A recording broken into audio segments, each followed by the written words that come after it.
Goeiemôre, is vir my voorreg om die woord van die Here met julle te deel. En die tema van die week is God het jou en God is met jou. En ek wil vir julle hierdie volgende vers lees, Psalm 46 vers 1 in die boodskap vertaling. En dit lees as volg: As ons in ons nood wil vlug, kan ons na God toe vlug. Hy is baie sterk. As ons beskerming soek, sal die Here ons beskerm. As ons in die moeilikheid is, sal hy ons help.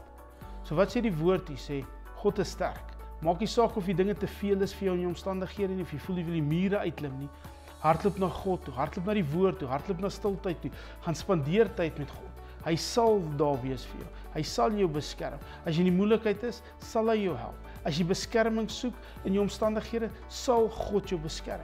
Weet, in hierdie dag het God jou.